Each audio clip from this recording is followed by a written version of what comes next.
paki-support lang po itong aking vlog. Ayon po dito sa aking pananaw dito sa pinapahayag ni ex-President Rodrigo Roa Duterte dito sa kanyang press conference ay okay, maganda po yung kanyang ginawa dahil nagpa-press con siya. Pero ang taong bayan ang tanungin natin kung ano yung masasabi nila tungkol dito sa nangyayari sa ating bansa. Siyempre 6 years naging president yan ng ating bansang Pilipinas Mas may karanasan siya kaysa ngayong bagong presidente na ating hinalal na si President PBBM. Watch this. There is, the Constitution says the armed forces should protect the Constitution. I am asking you now at this early, para hindi tayo magkagulo, huwag na ninyong hintayin, try to assert and protect the Constitution.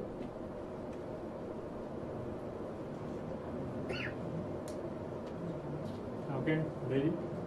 What is your reaction to the statement of Mayor Basit calling PBBM to resign? Can you speak louder, please? What is your reaction to the statement of Mayor Basit calling PBBM to resign? Resign. Reaction, statement di ba step?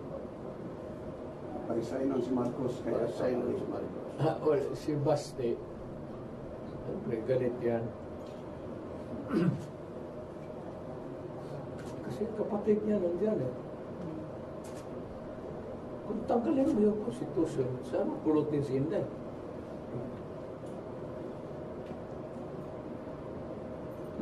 Yung kay Baste naman, sentimental ko, it's a brother to sister.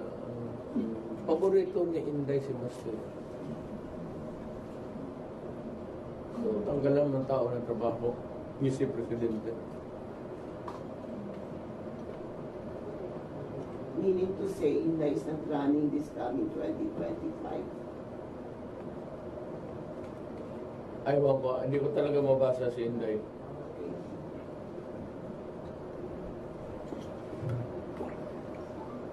Hala na siya, wala man ako. Retired naman ako.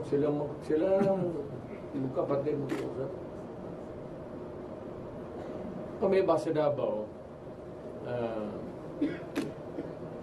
it's really an irony that I was one of those against dynasties. Pero nangyari kasi niyan, alam naman ninyo, kayo, nandyan mo kayo nung magbitaw ako sa mayorship, ang mga barangay captain naman si Inday sir, ito si ano na, sir, si Inday. Oo, di na pilitan ako kasi yun, si Inday. Pati gusto ko rin, ginusto ko rin talaga para ma-maintain yung grip sa syudad. Hindi pa masyado stable. Gapon, election, so ngayon si Baste na naman, mayor. Okay man ang Davao, wala man ang nangyayari, wala mang hold up, wala lahat. So, if you think na yung mga Duterte sakto na, sufficient for ngayon, kung nagkagulo, litsi-litsi, nalakawan dito na, you have every right to change them. Pero ang akin lang naman, wala naman kayong nakikita na disiplinado naman. Nung mayor, tahimik lang. Ayaw mo. Ganun talaga. It's his nature. So for as long as the city is run peacefully, clean, order,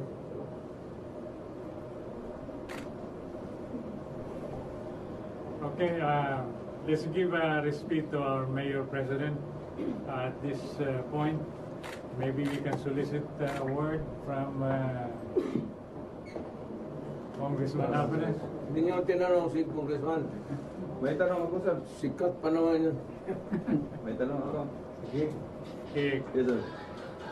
August 22, 2006, when there was a successful gathering of all the local government executives per initiative of your leadership, speaker, sir. Ginawa yung forum na yan sa Bukidnon. The last executive to arrive was Mayor Roddy Duterte. Kasabay pa tayo sa isang Hilux nung bumalik tayo sa Davao. And there were about 98% attendance of all the local chief executives. Ngayon ho ba, granting we have the same direction as like that of Mindanao Initiative, can we still gather the same kind of support, sir? Sa akong tanaw, no, to be honest about it, pag ma-explain lang o maayo ang objective sa mga local executives, I think we can gather more than that. Yun aning magod. Kaganina, ipangutana kung katong session, kung dili bloody, no.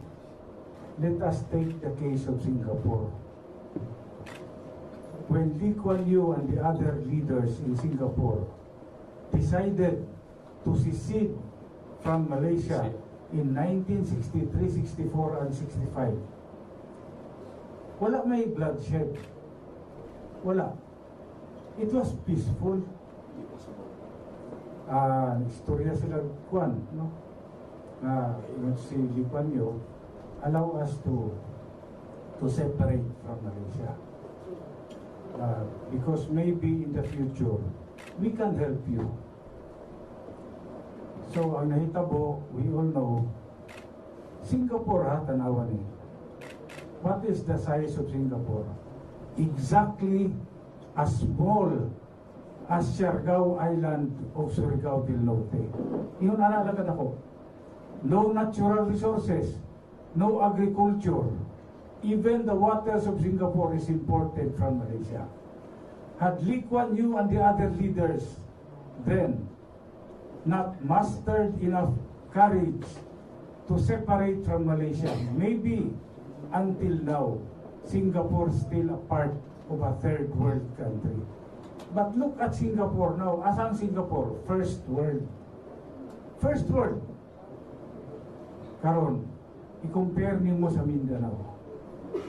Ang Mindanao, daghan o kuan o natural resources, agriculture, na mga tao, no?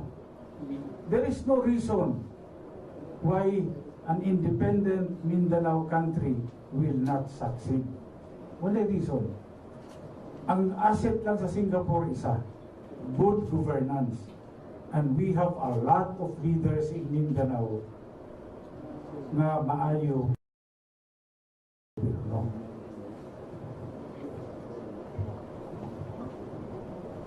Pwede follow up, sir? Yes. Do you think this will get the support of service movement, can get the support of the ordinary Filipinos living in Mindanao? Those who are Ilocanos, Bisaya, Ilonggos, Bicolanos, who are here? Ang proseso nato, dili shortcut ha. We have to take the pains of explaining. Pasabto nato ang katawan kung maayo. Pasabto nato.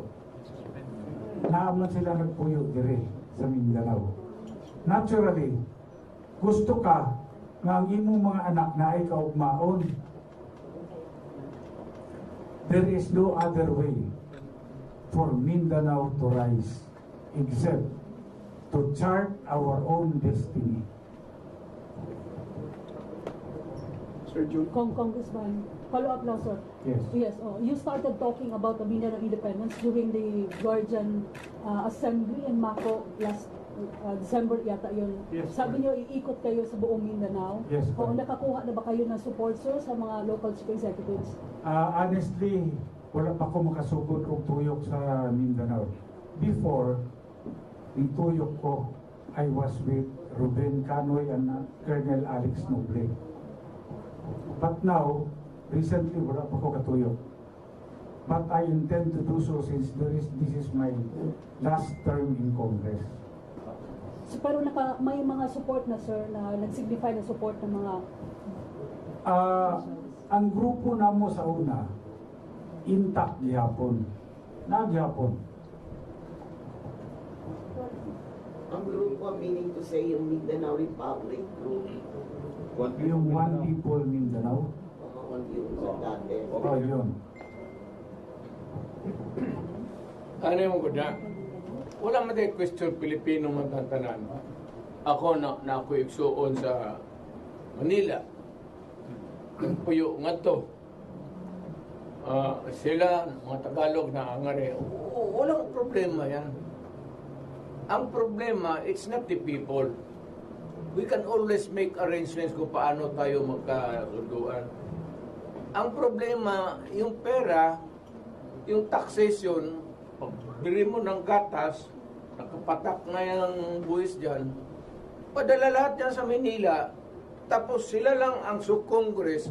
Ngayon, nakita mo si Romualdez kung paano waldasin yung pera. Anak ng... Para kami murot taga-contribute nga itong kwarta nga, o sige, paligo mo kwarta nga na, unya kami dito, kailangan kami ng mga projects, dagang dalan, wala pang masimento, eskwelahan, ang moro. Kailan pa ito maging makatikim ng medyo kalayaan nila? Moro, hindi naman interesado makipagbarilan. Alam man nila maubos tayo kung gano'n. Pero ihintay lang sila ng panahon na baka magdating. Kaya,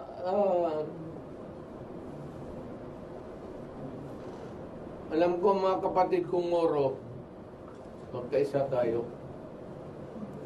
Gawin natin yung Mindanao. Kasi kami, alam mo, ako kay lula ko, di man ako sa Lipusa rin ako, pero Mindanaoan ako, by blood.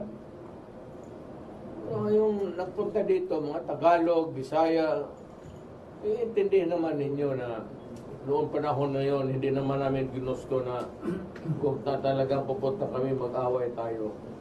Ngayon nandito na tayo, wala man tayo magawa. Tapos na tayo nag-away, nagkaubusan na lang tayo. Walang nangyari sa ano. Kaya mag-usap na lang tayo.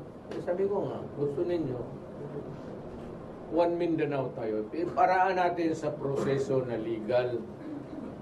There is such thing as a body that would hear you, petition to secede, and it will mag-survey sila, tapos bibisito, kung manalo, tapos if it's valid, ang sabihin ko man, pera namin putang ina, inuubos ito mga yawa na ito. Yun ang gastos lang. Kayaman na natin dito sa yung mina nandito, ang mining nandito, pinakamahal yung copper. Meron pang titanium. Mr. President, ang secession o federal, iba na. Iba yan. Iba. Secession is mag-separate ka. Separate talaga from the national government. Hindi, secession hindi yung gobyerno. Mag-separate sila. Separate talaga. Tapos itong federal, kung gusto mo unitary, federal. Okay. Biyaan na ito sa magkadil. Balikan na ito ang main issue nga na imong hayubo sa kasamtangan ng gobyerno, sentimento. Pwede ba nga, kaya ba nga multiplara karon nga mo tag one nation, one opposition? Hindi. Kaya. Hindi pa kaya. Sa ngayon. At sila yung magsigawan opposition, nung kontang na ang pera na maglalaban sa iyo, pera mo. Realidad, Mr. President. Partag. Eh, bigyan lang yan sa mga congressman, kaya sila na tangin na. But sir, can you define the relationship of the Marcoses and the Dutertes right now? Kasi sa social media, nag-aaway yung supporters ng Yeah. BBM and Dutertes. Huwag kayong mag-away. Ako, I'd like to... Huwag kayong mag-away kasi hindi mo kami nag-aaway ni Presidente Marcos. Sinasabi ko lang sa kanya, huwag kayong pumasok dyan. Kung hindi niya ituloy, happy days are here again. Huwag lang yan kasi hindi talaga pwede sa Pilipino. Iyan para kasi pagpahaba nila. So this is like an advice to the Oo, Marcoses? sabihin mo na makukuntinto ka na lang. Enjoy the remaining years of your presidency. Huwag ka na maghanap ng gulo kaya baka ma-Marcos Senior ka. Ikaw bitaw, ulit mo tayo tuluman. So still, unity is intact, sir? Well, to a certain extent, meron na siguro yung because marami na rin kasi yung mga loyalists ni Marcos na calling for the Vice President to resign. Baka out of delicadeza, sisibat niya. Pero hindi yan sisibat ngayon. Kasi parang iniwanan niya si Marcos mag-isa. Pero civil right to fix term between the two of them. Mag-alis na yan. To clarify, sir. Okay, excuse me. May kung Carol? Oh, Carol.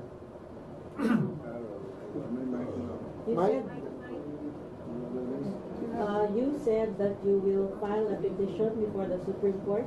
Yes, The COMELEC yesterday suspended the proceedings for the People's Initiative. So what is your course of action? Kaya nga, mapag-aralan namin yan. Not tomorrow, the day after. Pupunta ako ng, hindi, mumutan academic yan eh. Kaya nga, exactly. Pahiya tayo, bakit ka mag-file ng, si scrap of paper, sabihin ng Supreme Court niya. What are you? You're trying to plug the dockets na wala namang ano. So, let us see what develops. How sincere is this stoppage? If at all it is. Para, yan lang ano natin. Huminto lang sila. It will stop the hemorrhage. Pati yung pera, ayusin nila yung pera because yung pera, we will always demand. Paano na yung pera na nagastos na? Part of the budget. But that is also the same question being asked of the Duterte man, right? The accountability for the public funds, for the confidential funds used for the 11 days, 125 million spent in 11 days. That's part of. Hindi naman kailangan yung 11 days, may supervisor ka dito, may superintendent ka. Ganun man yan. It was not intended a confidential fund para iyo. Confidential fund, i-distribute mo yan sa school superintendent, supervisor. Hindi mo kailangan na. Bakit mo hawakan yung confidential fund? Kagaya ko. Dito sa Davao. Pag nandyan na magsabi na ang treasurer, mag-release na ako ng anong confidential fund, command conference. Hati, Maynila, ganon rin. Command conference, mas malaki doon. Hindi mo pwedeng hawakan mo yung, for what? Ibigay mo para magamit. Sir, of course, you were the presidential candidate and later the president who campaigned on the shift to a federal system of government. You were going to amend the Constitution. That was your promise in 2015. And then you won because of that promise, partly because of that promise also. Speaker Alvarez is here. You had a supermajority, but whatever happened to that federal system? Well, to be prudent about it, I constituted a commission. Sabi nila, it is not the right time. But they had a Federal Republic of the Philippines. Yeah, it is not the right time to do it. But what Kasi pa yung mga sporadic, may sporadic rebellion pa eh. Ganon, kung ngayon, ito, baka ituloy na lang talaga nila ang separation. Okay. Can you walk us through about this plan to, what is this exactly? This is, you said it's not a political party, so you're talking about a movement. What is the name of this movement? Is there a new name for this? Is this hakbang na maisog? Is this what it's all about? Wala, we will just forgo at this time yung pangalan. Alam mo ba, pang-arte lang yan eh. We will try to talk to each other. Maybe they can come here or I can go there, cup of coffee. Tapos, if I can gather enough, not really, baski hindi yung malalaking leader. What I need, sabi ko nga, yung mga tao na Yogi Bebot, kung sakali lang, kung pwede lang, yung mga tao na may prinsipyo, kilala. But how do you intend to push through with this movement, considering that this is pre-election year? In 8 months, there will be filing of certificates of candidacy, and in 16 months, there will be the election. So how can you... Well, he has a political party existing, and I have. Maybe we can use whatever organization that fits us.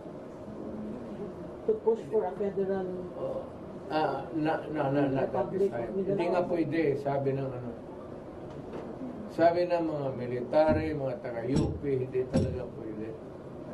Because there are sporadic na may rebellion dito, may ano doon. Baka tuluyan ng But you were talking about the Federal Republic of Mindanao. it will come. Ganito yan, Carol. At this time, we have to educate the people about this advocacy of a Mindanao independence. We have to talk to the leaders, convince them why we have to do it. And then, pag okay na, maybe we can form a solid group to push the realization of that advocacy. Timeline, sir. Do you have an idea? Do this in 3 years or more? Depende sa dagan sa panahon. We'll take our time. We'll take our time. We are not in a hurry. Mayor Asad, ang mas mahirap dalhin, mas mahirap na going into July 2016 elections or ngayon na itong pinaglaban mo? Itong election. Yung 2016 election at saka ito ngayon pinaglaban mo. Ito mahirap kasi it's a very touchy thing, emotional ito. Because of the desire of these poor people only. Ng vision eh. Ngayon, kita ko naman ako, retired na ako, but bigla ako nagpatawag ng rally because nobody in the horizon was talking about it. There was no Filipino in Luzon, Visayas, or Mindanao. Cebu, maingay man sana yan. Wala naman tindig. So, sabi ko kay June Ibasco, mag-rally tayo. You just announce that. Kung, sabi ko, if we can gather 1,000 or 2,000, okay na sa akin. So that I can just ventilate. Ang pag dito, nagdatingan pa ang mga taga Maynila. And you said it's going to multiply to other areas. Well, bahala sila. Basta alam nila na kami, meron na rin kaming agenda. Pumasok na rin ang bakukang sa ulo namin. Kasi kung ganito lang tayo, iwaldas ninyo yung pera, putang inang namin. Iwaldas ninyo dyan sa mga pamigay-migay ng mga pambili ng buto. Putang ina. Magsisid kami. Inyo na yan. Sige, bilhin ninyo lahat. Okay, I'll just entertain 2 questions. Go ahead. Sir President, are you running for president again? No. No, I am permanently retired. Permanent na yan. Walang halong ano yan. Ayaw ko na. Pagod na ako, hindi ko na kaya. Maski maglakad ako, natutumba na ako. I'm 80 years old. Hindi talaga 80. Kaya ano lang kasi yung paik-it lang para para sabihin talaga na matanda na. Okay. Sir, last question from me. Is there a possibility for a reconciliation? Kasi si Senator Onasan, parang may panawagan din sa'yo. I think nabasa niyo yung statement ni Onasan. Yes, sabi niya, I want to mediate. Wala na akong problema.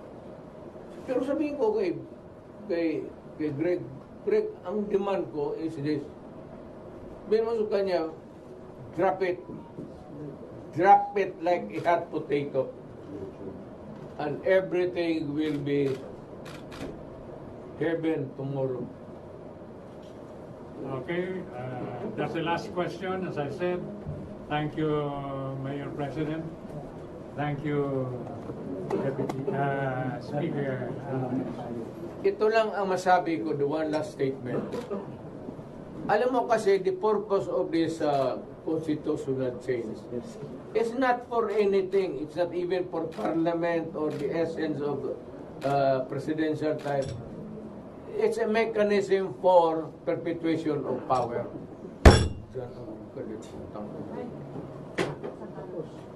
Diyan lang iwan kayo dyan.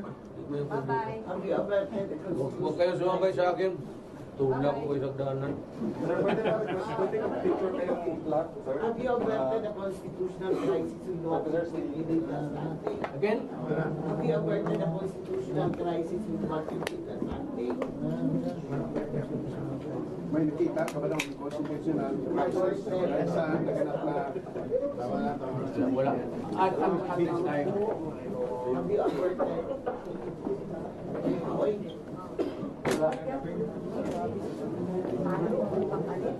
Okay, thank you everyone for coming.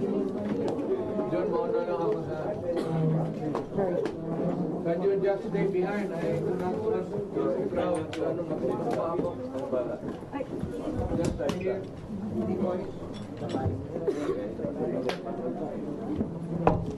Dilip ka? Sure. Madali na magpalit-palit. Sure na pina. Huwag